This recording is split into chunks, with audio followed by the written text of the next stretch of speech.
Hello, and welcome to Faceless Man USA. I am the Faceless Man.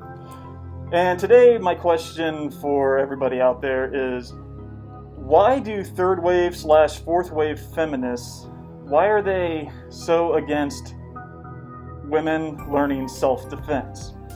I was on Twitter today, and the Amazing Atheist posted a response to some lady who was did the whole thing about you shouldn't have to teach women how to defend themselves, men should stop raping and stuff like that. And I realize this argument is used a lot by feminists when it comes to violence against women and rape, of course. And I don't understand why. Do you not want to be able to defend yourself if you get attacked? I mean, I know the whole idea is, hey, we should stop people from attacking people and doing bad things. Yes, that would be nice, but evil exists in the world, and it will always exist. It's a part of human nature. People are selfish and self-serving, and the ones who have not been properly, I don't want to say civilized, well, of course that is a good term, but the ones who have been properly socialized and civilized are going to just take what they want, whether it be through theft, murder, or rape. And I mean, the whole thing is, like I said, they keep saying we should just teach men not to rape. We do teach men not to rape. Our parents teach us that. Our sex ed teachers in school teach us that. But bad people still do bad things. I mean, if you look back, we should also teach, or if you look at it, we should also teach people not to murder. We should teach people not to steal. We should teach people not to commit adultery. We should teach people not to lie. Oh, wait, we have been teaching people that for over 3,000 years. I mean, if you go back, I'll come back to the murder, steal, lie thing, but if you go back and look in the Bible, once again, I'm an atheist, but, I was raised, I won't say I was raised Christian, but I went to a Christian school. There's a story, and I believe it's Genesis, about Isaac, Abraham's son. And Isaac and his large family, they're roaming the desert. They're a small little tribe. And they come upon this city and ask for their hospitality. And the city leaders says, yeah, you can associate with us. So Isaac and his friends, or his family and tribe, camp outside of the city, and they just kind of hang out. And then one night, there's a big, huge festival or a party or something going on, and Isaac's family goes to this party, and his daughter meets the prince of the city, and the drunken prince takes a liking to her. And I don't know if you could say inadvertently, because this is like 3,000 plus years ago. He ends up taking her without her permission. He ends up raping her. Isaac finds out about this, approaches the prince's father. I guess he'd be the king of the city. And the king of the city is ashamed of his son and ashamed that this situation happened. And so he asks Isaac what they can possibly do to be forgiven for such transgression. Isaac then says, okay, well, you and your entire city have to abandon your current gods and worship the Hebrew God. And to show your commitment, because I can't think of the actual word where you make a commitment with God, I'm sure someone can answer that in the comments, please. To show your commitment, all the men in your city have to be circumcised. So the king agrees.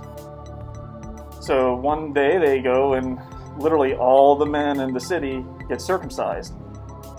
Later that night, while all their men are laying in bed because they can't move because they just had a piece of their body chopped off, Isaac's sons go into the city and murder everybody.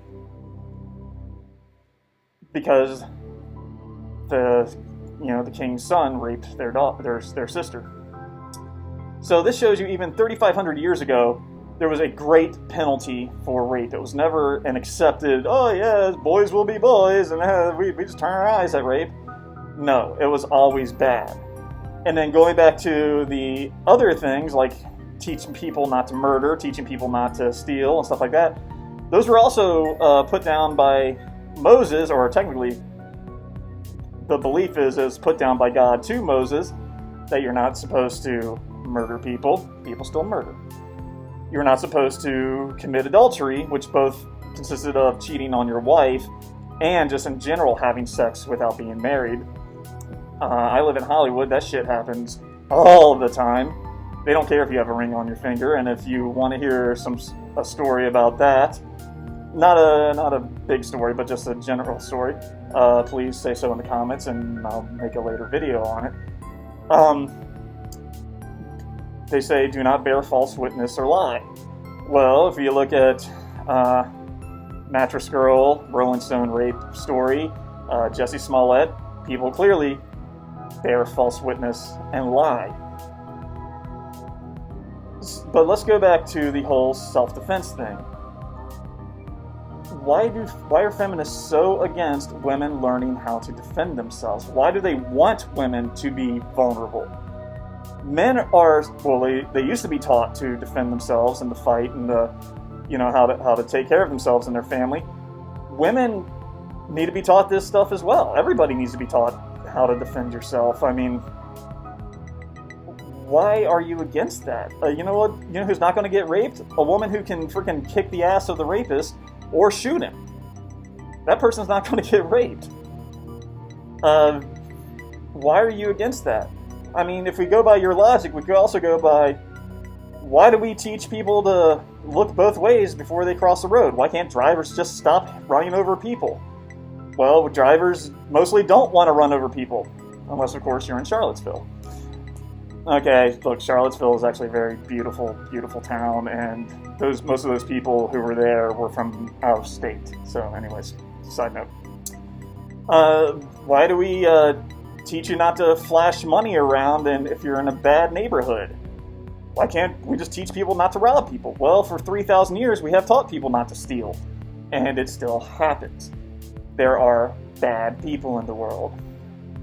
It's almost like these feminists want these women to be raped.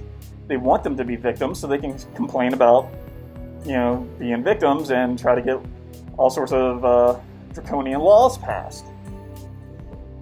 I mean, I just don't get this. Anyway, so short video. If any of you can answer that question, please put it down. And I ask it sincerely. I'm not trying to start fights. I'm not trying to put people down.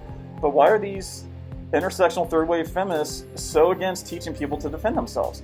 I have a 1-year-old son, and even before we got pregnant, I told my wife, it's like, when our child, male or female, is 4 years old, that person's going into martial arts. They're not going to be victimized. They're not going to be bullied. They're not going to be picked on. I want them to know how to defend themselves, and I want them to feel good about themselves, and plus it's great exercise, blah, blah, blah, all that good stuff.